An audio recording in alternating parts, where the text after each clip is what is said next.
Bonjour les enfants, bienvenue dans la classe de Merlin et Malinette. Certains connaissent déjà cette classe, d'autres vont la découvrir. Alors Merlin et Malinette, ce sont deux petits nouveaux qui seront avec nous toute la semaine. Je vais vous les présenter tout de suite. Bonjour Malinette. Bonjour la classe de CPB. Bonjour Merlin. Bonjour la classe de CPB. Alors, quel jour sommes-nous aujourd'hui? Qui veut répondre? Linette? Mardi 6 avril Quelle année? 2021. D'accord. Quel jour était-on hier? Lundi 5 avril. Oui. Et demain? Mercredi 7 avril. Très bien, Malinette. Alors, aujourd'hui, dans le livre Salto, vous deviez étudier un nouveau son, le son 1. On en avait déjà parlé plusieurs fois, sans jamais le voir réellement sur le livre Salto. Alors, il y a beaucoup de façons de faire le son 1 dans la langue française, notamment un que nous connaissons depuis très longtemps, c'est le cas de le dire, c'est un, UN. Et ce petit mot, c'est un déterminant. Je vois un lapin, je vois un kangourou, j'ai envie de manger un pain au chocolat et c'est aussi le chiffre 1, comme ça. Voilà, UN. Malinette, ça te dit quelque chose? Oui. Très bien. Alors on continue. Ensuite, dans la langue française, la façon la plus courante de faire le son 1, ça va être de mettre les lettres I et N. Alors là, on va trouver plein de mots avec le son 1, IN. Retenez le lapin. Malinette, tu me lis ce mot-là? Matin. Et celui-là? Jardin. Voilà, lapin, matin, jardin, tous ces mots vont se terminer par IN et on lira 1. Alors, évidemment, quand le IN est suivi par un B ou un P, le N va se transformer en M. En M, exactement, comme le son on, comme le son on a l'habitude. Donc, devant un P, on trouvera IM, comme par exemple, lis-moi ce mot, Malinette. Impossible. Impossible, très bien. Pareil devant un B, Malinette. Timbre. Voilà, j'ai besoin d'un timbre pour mon enveloppe. Parfait. Alors, on passe à la 1, 2, 3, quatrième façon de faire le son 1. A-I-N. Alors, cette façon-là, on la trouve un petit peu moins souvent, mais on va la trouver dans les mots. Malinette, tu t'endors encore à toi? Lis-moi les mots là. Pain. Pain, je voudrais du pain pour aller avec mon fromage. Attention, parce que si c'est l'arbre, tiens, j'ai vu un pain à côté du sapin, ça va être P-I-N, petit piège. Mais là, c'est le pain que l'on va manger à la cantine ou à la maison. Ensuite, Main. la main, exactement. Il faut que tu ailles prendre ton Bain. bain, très bien. J'ai pas envie, je le prendrai Demain. demain. Voilà, donc je répète les mots. Pain, main, bain, demain. Voilà. Passons à encore une nouvelle façon de faire le son 1. A-I-M cette fois. Sans raison. Je ne vais pas trouver de P derrière, je ne vais pas trouver de B. Et pourtant, il faut apprendre surtout ce mot-là parce que vous le dites souvent, surtout vers 11h30. Malinette?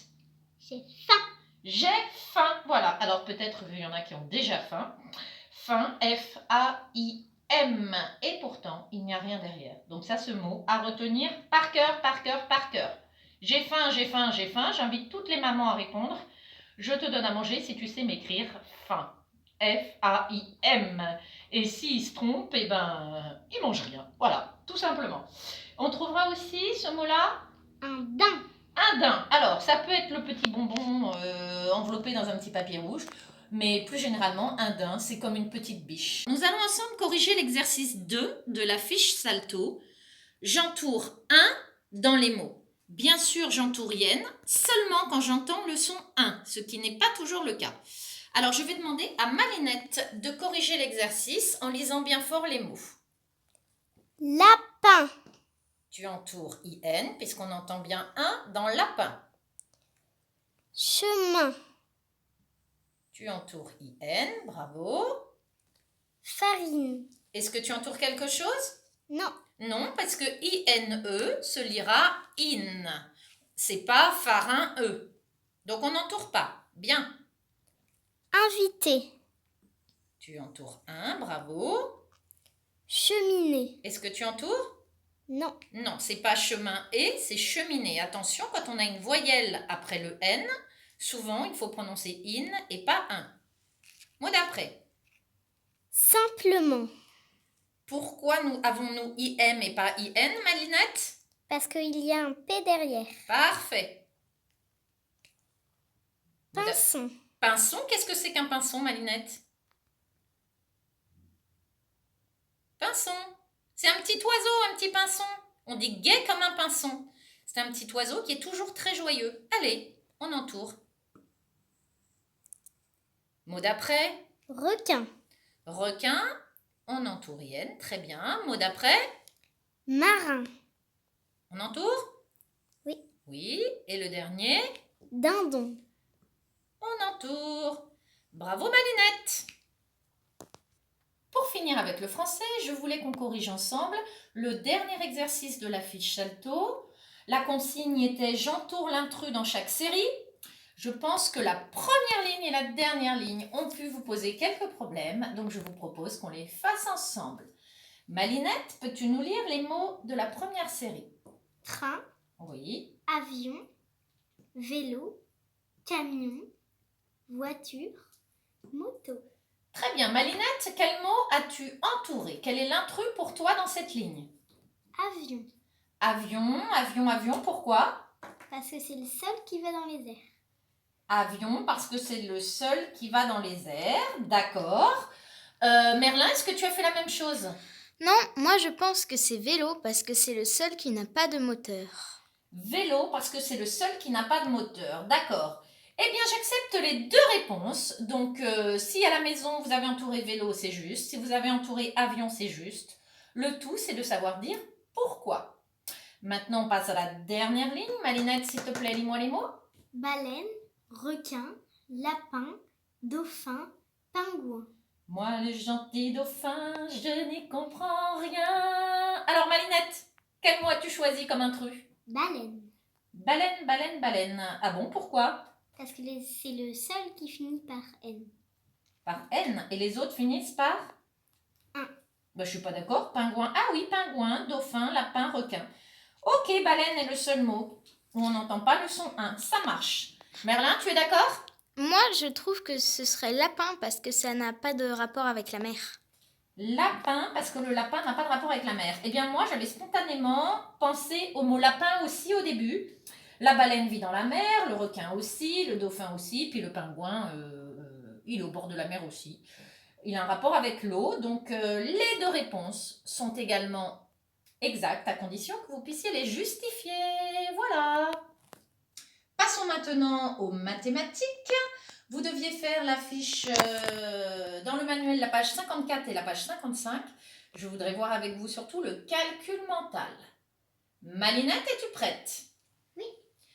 Alors, 45 plus combien égale 50? Plus 5. Oui, 45 plus 5, comment as-tu trouvé Malinette?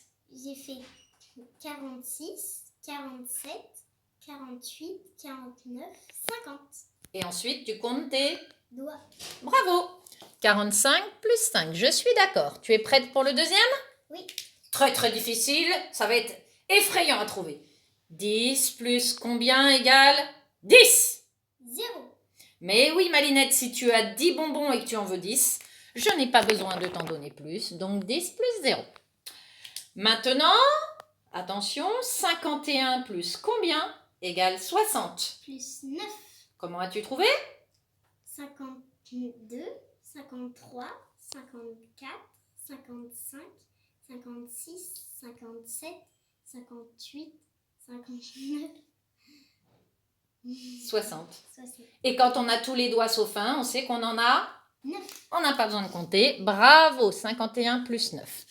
Maintenant, 43 plus combien égale 50, Malinette? 43 plus 7. D'accord, montre-nous avec tes doigts. 44, 45, 46, 47, 48, 49, 50. Très bien, 43 plus 7. Enfin, le cinquième de la page 54. 68 plus combien égale 70? 2, Montre-nous. 69, 70. 68 plus 2. J'espère que vous aviez tous marqué ça. Nous passons maintenant à la page 55. Même exercice, Malinette. 55 plus combien égale 60? Plus 5. Montre-nous vite. 56, 57, 58, 59, 60. Très bien. Deuxième rond. 10 plus combien égale 20? Plus 10. Bravo. On a une dizaine, on en veut 2, donc il nous manque 10. On peut compter avec ses doigts, mais si on a compris comment fonctionnent les dizaines, c'est pas nécessaire. Troisième rond, 57 plus combien égale 60? Plus 3. Montre-nous. 68. Non. 58, 59, 60. Très bien. Un peu plus difficile. 76 plus combien égale 80? Plus 4. Montre-nous.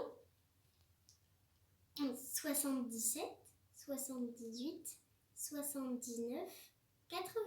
Correct. Très bien. Et enfin, le dernier rond, 32 plus combien égale 40? Plus 8. Montre-nous. 33, 34, 35, 36, 37, 38, 39, 40. Très bien, je vois bien 8 doigts, donc j'espère que dans les ronds, vous avez bien mis les chiffres noirs que vous voyez à l'écran. Bravo! Je voudrais maintenant voir avec vous le petit détective que nous aimons beaucoup. Alors, dans cet exercice, il faut écrire 4 soustractions avec les nombres proposés. Peux-tu nous lire, Malinette, les nombres proposés? 13, 37, 24, 11. Voilà, et quand on écrit des soustractions, la chose auquel il faut bien penser, c'est que le premier nombre doit toujours être plus grand que le deuxième nombre. Donc vas-y Malinette, propose-nous une première soustraction. 37 moins 24. 37, tu pars du nombre le plus grand, donc ça va bien. 37 moins 24 égale. Je commence par les unités. 7 moins 4. 3, Très bien. 3 moins 2. 1. Voilà, donc on trouve 13. Une deuxième soustraction maintenant, Malinette. 13 moins 11. 13 moins 11. Voilà. Je commence par les unités. 3 moins 1. 2, Oui. 1 moins 1. 0. 0. Donc je laisse comme ça. 13 moins 11 égale 2. Merci Malinette. Merlin, tu veux essayer une soustraction? Par exemple, 24 moins 11. 24 moins 11 égale. Je commence par les unités. 4 moins 1. 1. 4 moins 1. 3, pardon. 3. Merci. 2 moins 1. 1. Donc 24 moins 11 égale 13. On trouve le même résultat d'ailleurs que 37 moins 24. Et enfin Malinette, une dernière. 37 moins 13. 37 moins 13. Je commence toujours par les unités. 7 moins 3. 4, 4. 3 moins 1. 2. 2. Donc 37 moins 13 égale 24. Bravo. La seule chose qu'il ne fallait pas faire, c'est par exemple commencer des soustractions avec le plus petit nombre, c'est-à-dire 11, parce qu'à ce moment-là, on n'en trouverait pas. 11 moins 37, ça n'existe pas. Si j'ai 11 bonbons, je ne peux pas en manger 37. Merci